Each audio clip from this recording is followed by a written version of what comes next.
Mă aflu aici cu mamaia și ea ne va spune câte ceva despre tradiția și portul popular din Moldova. Ce este costumul popular? Mândria unui om care îl iubește, costumul popular. Din ce este format costumul popular? Cămașă, poali și catrință. Dar pe timpuri se purtau opinși. Amu nu se mai poartă și poartă fiecare și are. Ce reprezintă costumul popular pentru dumneavoastră? Cea mai mare mândrie a unei femei care iubește costumul. Ce simțiți atunci când îl purtați? O mare mândrie și o amintire din tinereță că când era mai mică, purta toată lumea, tot bătrânul. Da, amu poartă mai rar. Se poartă mai rar. La anumite evenimente, când nu-i vine, la biserică se duc, la anumite distracții, la sărbări, la asta e. Ce modele și culori sunt specifice zonei în care trăiți? Oricare care îi place omului, flori, figuri geometrice și cam atâta. Și culorile? Roș, negru, la bărbat negru cu albastru, la femei roș cu negru. Cum era să-i vedeți pe toți sătenii îmbrăcați zi de zi în straie populare? Frumos, foarte frumos era.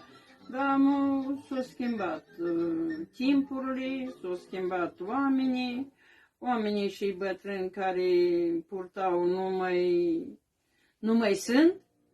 Și noi, ăștia care aproape n-ați mai știm nici noi, nu mai este dragă încă. De amul înainte rămâne tradiția la voi, ăștia mititei, care creșteți mare amu. Ce părere aveți despre îmbrăcămintea din zilele noastre?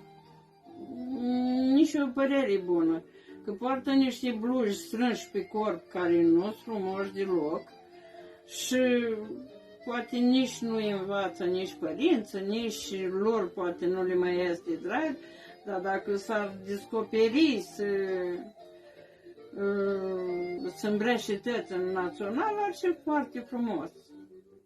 Foarte. Ați vrea să reveniți înapoi în trecut, cum era înainte cu straie populare și toate? Da, foarte frumos ar fi.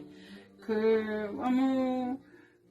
voi, tineretul, știți să coasăți cămăși naționale de toate felurile și în toate modelele. Dar greu, foarte greu să se mai poarte costumul național. Ne puteți descrie costumul femeiesc din zona Moldovei? Da, costumul femeiesc din zona Moldovei, bondiță, cămașă, poali, catrință, brâușa la frumos care e cu 3 culori. Și cam aici e costumul popular din zona noastră. Dar cel bărbătesc? Cel bărbătesc e cămeșoi, un pantalon alb, brâu, lat, tot așa cu 3 culori, și care au mai poartă și bondiță, dar care nu e frumos și numai în cămașă bărbatul. Sau cu pantaloni negri, sau... E frumos, tare frumos.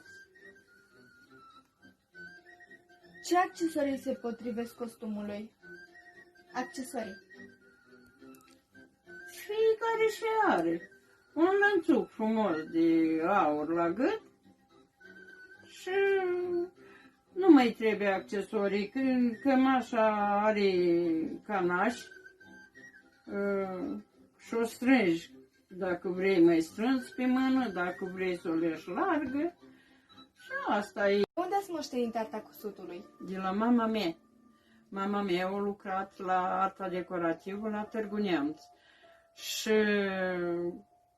pe lângă ea am îndrăgit și eu cusutul. Pe urmă, făcându-mă mare, am început a croșeta mileuri, de tătișele. Și pe urmă am făcut și șorap și de tăti, și vrei de ce fac. Acum îți voi mulțumi și voi încheia această colaborare mulțumindu-i și producătoarei Ana Chirilă.